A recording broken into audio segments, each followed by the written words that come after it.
traffic in China is bizarre. It is bizarre. It's a little bit bizarre. It's pretty bizarre. It's very bizarre. In fact, the way things work here is even more bizarre than the traffic itself. Because, you know, if you came here and you drove around, especially in the more rural areas, you'd wonder what's going on because it's kind of a free-for-all, you know. Absolutely. But when you get to the cities, things change. And sure. China has this very strange way of all of a sudden deciding things have to change and enforcing some really strange law or some kind of strange regulation, and then they do it and they do it well. I was going to say, it doesn't even have to do with traffic. It's anything that they decide to do. Blanket, done, cut and dry. Yeah.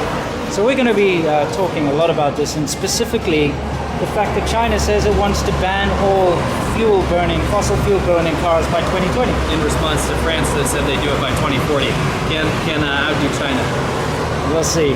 I don't see China getting rid of these cars. It's impossible. We'll see. Yeah, it's 2020, that's just around the corner. Just around the corner. It's freaking impossible. Anyway, let's go talk about this. So, look, I thought we may as well start here as we're getting ready to head off again. Sure. In a place where, you know, a gas-powered car would fill up, as we just did. Yeah, and this one just seems to be parked here. It's kind of weird. Yeah. Maybe it's the person who works here. Anyway, let's talk about some of the weird traffic regulations that have just all of a sudden sprung up overnight in China, at least since we've been here. Before we get to the money shot, let's talk about your own home city there of Shenzhen. Oh yeah, man, what a pain. Are we going to talk about the bikes thing? I mean, we always talk about how bikes are banned. Maybe we should talk about something else. Let's just run through it real quick. Okay. We know that bikes were banned in Guangzhou and then Shenzhen. Yes. And then it spread all over China because, number one, it was a loss of face because they think motorcycles are for poor people. Yeah. Number two, because a lot of crimes were happening where they would machete people's bags off or clog up traffic or go through red lights. And they just thought, let's just get rid of it. That's what China does. They just get rid of shit. They do. Now, the weird thing is that they either do it right or they just do it half-assed. Right. Now, I could say they did it half-assed in Guangzhou because in Guangzhou you can still see bikes around sometimes. Outside, yeah. Yeah, and not in the downtown, but... All right, speaking of bikes. Yeah, cool.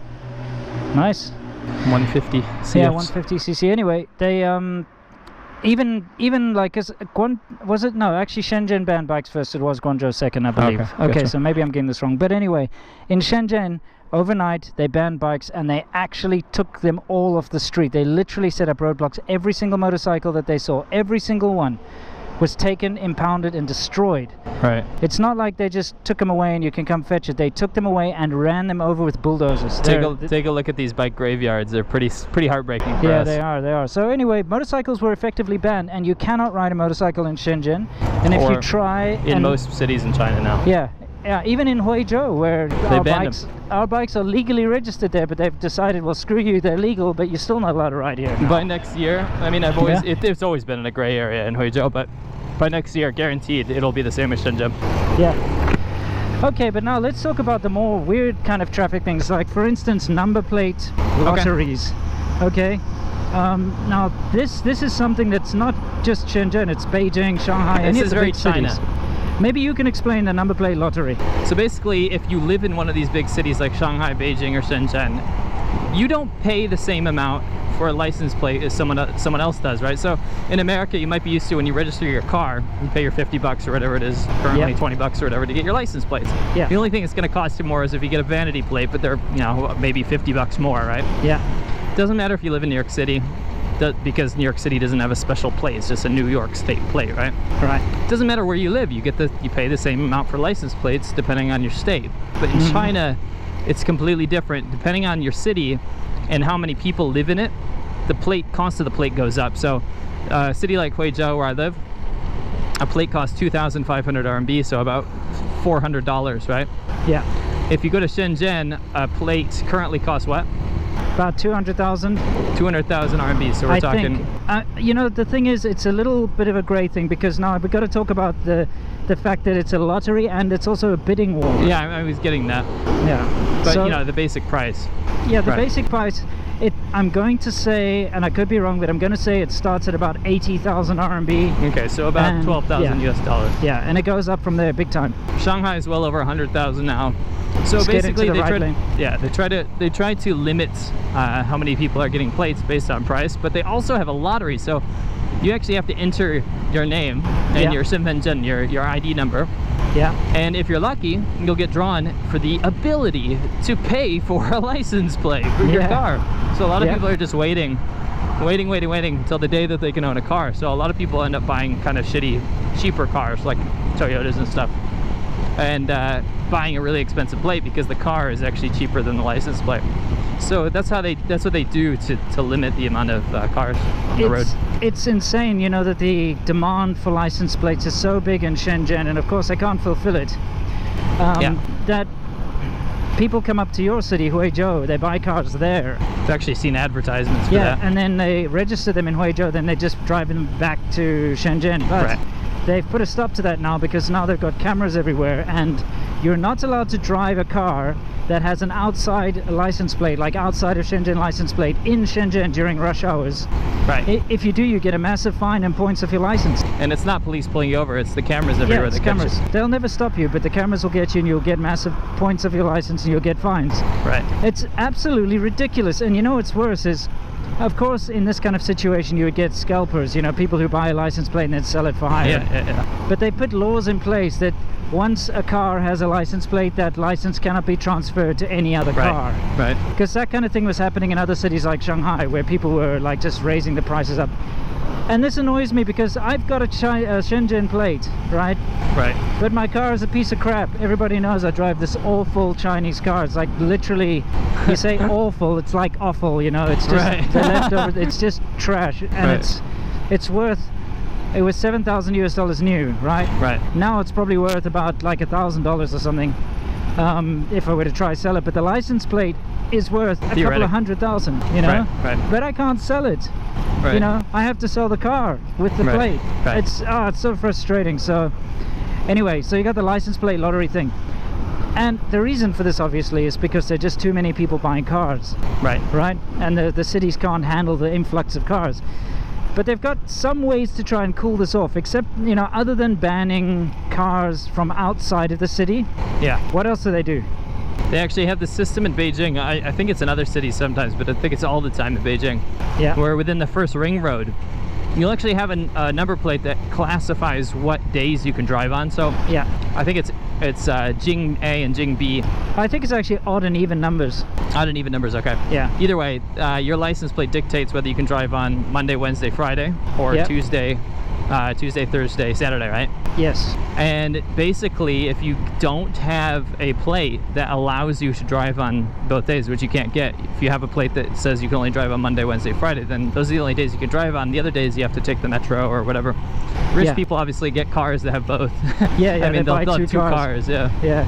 But it's crazy. I mean, that's what they do. And if you look at the traffic, you'll kind of understand that the fact that China's let it get to this point means that there's always drastic measures that need to be in place, right? So it actually ties back yet again to some of the stuff we talked about in the last episodes. Oh yeah, the Maybank thing. Yeah, like pushing off kind of responsibility to the point like where a lot of traffic measures should have been taken care of a long time ago to maybe limit this stuff. It has to get to a point where it boils over so badly that they have to come up with these ridiculous policies. And you can see how China runs based on its kind of unbelievable sweeping government policies.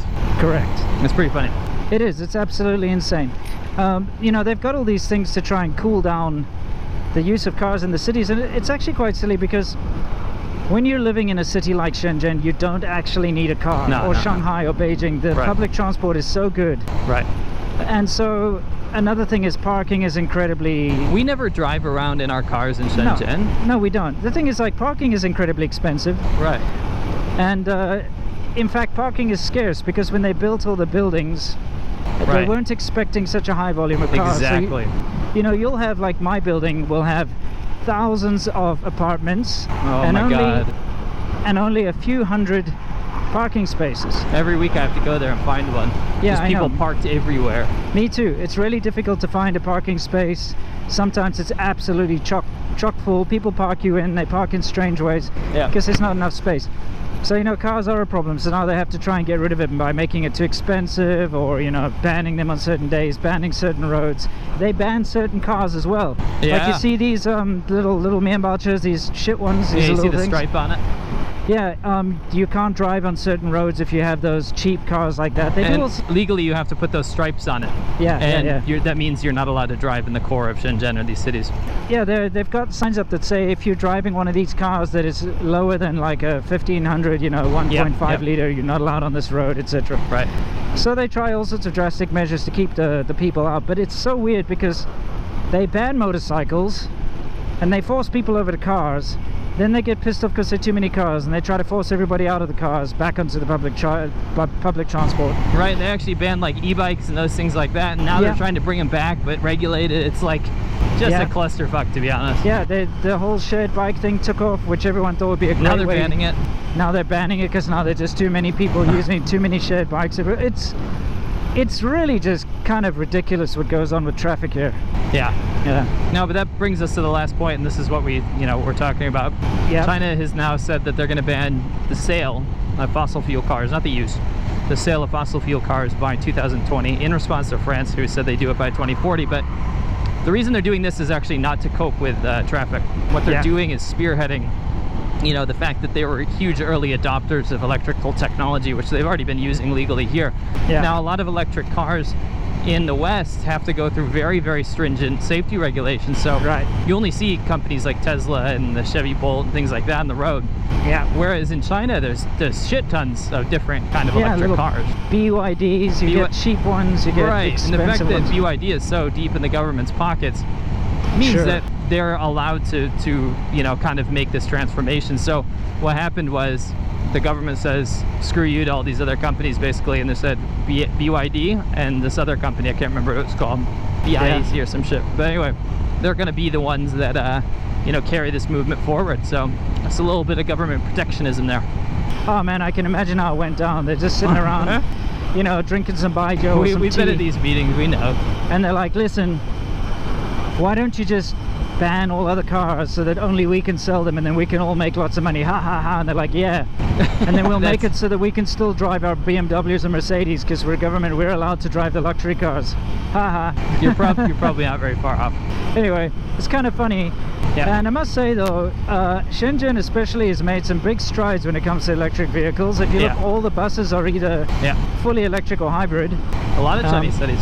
Yeah, I mean, I've got a video where I took the bus all the way to the beach, and it's basically an electric bus. It's interesting, and electric taxis were there first. Yep. And of course BYD, which is the biggest electric, they do all the buses and they do the cars as well, the taxis and stuff. They're based in Shenzhen. Yep. I mean, there's even a BYD road and stuff, which their own road, which I've been used to take to come up to Asia. Yeah, exactly. So we're just gonna have to see, but I mean, I don't know how people are going to respond. All these rich guys who spent millions on their they're just gonna buy Maseratis, Teslas, dude. Yeah, they're probably just gonna bribe their way, or just buy Teslas. Yeah, Teslas, true. Yeah, I mean, that's it really. So anything you'd like to say to our subscribers before we sign off? Although I'm not a huge fan of electric technology and people always shit at me for that, I'm just an old school boy and I like to shift through the gears and push the gas pedal on my car. Yeah. Unfortunately. Maybe I'll make the change someday. Whether you're one of those dudes or whether you're one of those guys that loves to pretend to be a robot, I implore you to like, comment, and subscribe. Yeah, actually, speaking of that, I actually got to drive Brown Eye's Tesla the other day. Yeah. It's weird. It's very disconnected. It's like driving an RC car or something. There's no... It's fast, we know that. It's incredibly fast. There's a lot of torque, but it feels very disconnected, and I'm not a big fan because, I like the roar of an engine, Right. When you feel that balls to the wall feeling, you want that big roar. You don't want like a little silent little whine, sewing machine type. I don't know how to explain it. Anyway, it is what it is, but whether you're into that or not, you know that we love you all the same. So until next time, guys, you know the drill. Stay awesome.